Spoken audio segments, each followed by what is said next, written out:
بسم اللہ الرحمن الرحیم. Bismillah ar-Rahman ar-Rahim. Welcome to class 6. This is your English class and I'm your English teacher. As you know, we have completed chapter number 3. This is the turn of chapter number 4. You can see on the screen on page number 38. The title of this chapter is October 8, 2005. پیارے بچوں، آج کا ہمارا lesson جو ہے اس کا title ہے 8 اکتوبر 2005. 8 اکتوبر 2005 پاکستان میں ایک سیاہ دن جو ہے وہ گزرا ہے. ٹھیک ہے، آپ کو اگر یاد ہو تو 8 اکتوبر 2005 کو شدید زلزلہ آیا تھا، جس کی وجہ سے بہت زیادہ گھر جو ہیں وہ زمین بوس ہو گئے تھے، بہت زیادہ لوگ جو ہیں وہ مر گئے تھے اور بہت زیادہ نقصان ہوا تھا. تو آج ہم نے اس لیسن کے بارے میں پڑھنا ہے، لیکن پڑھنے سے پہلے اپنے بک کے پیج 39 جو ہے وہ کھولیں. Page number 39 line number 1. On the morning of October 8, 2005, Asad Khan, 17 years old, was sleeping after having sehri in his coat in the lawn of his house in Muzaffarabad. کوٹ یہ اسمال بیڈ کو بولتے ہیں. کہتے ہیں کہ 8 اکتوبر 2005 کی صبح مظفر آباد میں 17 سالہ اسد خان جو ہے وہ اپنے گھر کے صحن میں ایک چارپائی میں سو رہا تھا. 8 اکتوبر 2005 کی صبح مظفر آباد میں 17 سالہ لڑکا اسد خان سحری کرنے کے بعد اپنے گھر کے چارپائی میں سو رہا تھا. when suddenly جب اچانک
پانا.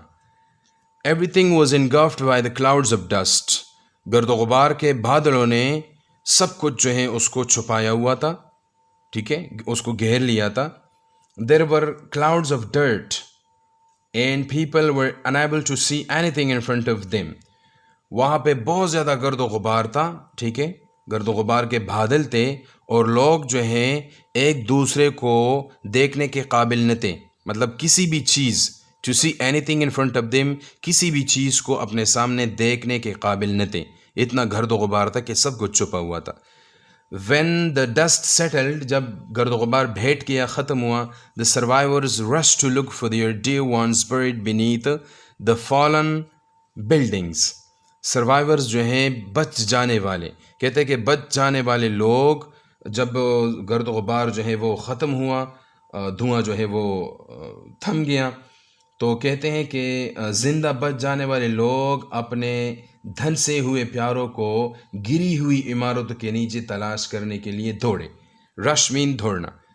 وہ لوگ جو گھر گئے تھے، جس کے اوپر جو ہے وہ چھتیں بھیٹ گئے تھے، اس کو نکالنے کے لیے وہ بچ جانے والے لوگ جو ہیں وہ دوڑے. آلموسٹ آل دا بلڈنگز ان مظفر آباد ور ریڈیوس ٹو ربل. مظفر آباد میں تقریباً تمام گھر جو ہیں وہ ملبے کے ڈھیر بن چکے تھے. ربل جو ہے ملبے کو بولتے ہیں، مطلب سارے گھر گر چکے تھے. لیونگ آلموسٹ آل دا ریزیڈنٹس ایدر ڈیڈ اور واؤنڈیڈ. کہتے ہیں کہ مظفر آباد میں جو ہیں تمام تر عمارتیں جو ہے وہ گھر گئے تھے، مٹی کے ڈھیر بن چکے تھے، جس کے نتیجے میں وہاں کے رہائشی یا تو زخمی حالت میں تھے یا ہلاک ہو چکے تھے. مطلب یا مر گئے تھے یا وہ زخمی تھے. کیونکہ سارا ملبہ جو ہے وہ اس کے اوپر گرا ہوا تھا. Asad خان's infant nephew died while the adults inside the house were injured. Asad Khan جو لڑکا تھا اس کا بھانجا وہ مر چکا تھا، جبکہ باقی جو گھر والے تھے وہ بہت زیادہ زخمی تھے.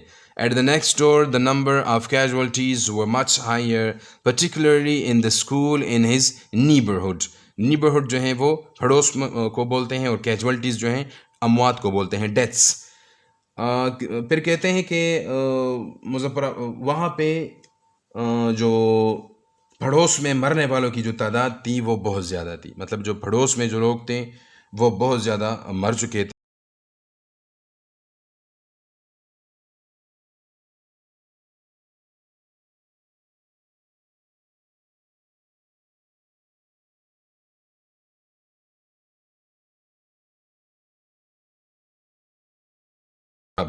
ربل جو ہے یہ ملبے کو بولتے ہیں. اسکول میں موجود اکثر بچے، جن میں اسد کے چھوٹے بہن بھائی بھی موجود تھے، ملبے تلے جو ہے وہ دبے ہوئے تھے، وہ پھنس گئے تھے وہاں پہ.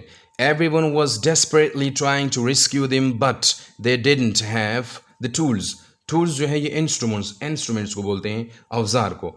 کہتے ہیں کہ بچوں کو بچانے کی تمام تر کوششیں کی جا رہی تھی، لیکن ان کے پاس آلات موجود نہیں تھے. وہاں کے جو لوگ تھے وہ دبے ہوئے لوگوں کو نکالنے کے لیے کوشش کر رہے تھے، لیکن وہاں پہ جو ملبہ تھا اس کو ہٹانے کے لیے اس کے پاس اوزار نہیں تھے. The children and their teachers were screaming for help, but nobody could remove those concrete slabs. Syllabus جو ہیں یہ پیسز آف بلاکس کو بولتے ہیں، کنکریٹ کے جو ٹکڑے ہوتے ہیں اس کو بولتے ہیں. کہتے ہیں کہ بچے اور اساتذہ جو ہے مدد کے لیے پکار رہے تھے، لیکن کوئی بھی ان کی مدد نہیں کر رہا تھا. کیوں نہیں کر رہا تھا؟ کیونکہ اس کے پاس اوزار نہیں تھے. ملبہ ہٹانے کے لیے اس کے پاس اوزار نہیں تھے، اس لیے جو ہے وہ ان کی کوئی مدد نہیں کر رہے تھے.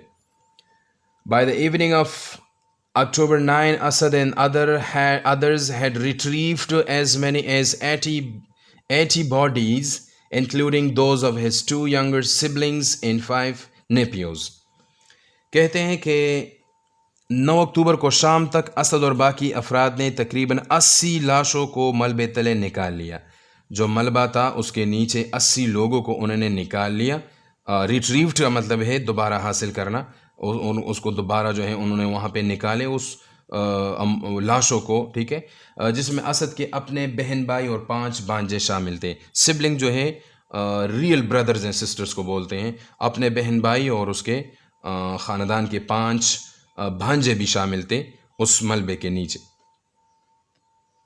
Asad felt that although there are no guarantees of safety during an earthquake, yet advanced planning can save lives and significantly reduced injuries and property damage.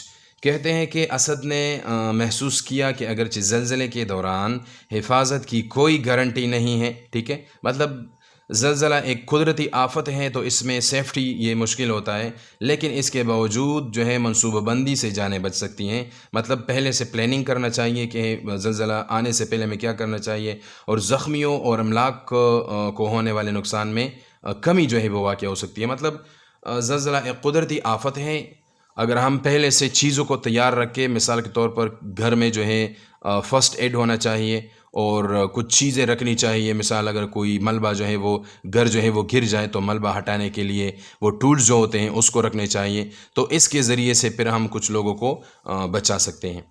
Dear students, I hope you understood today's lesson. Keep watching our videos. Stay happy and healthy. Up to next lecture.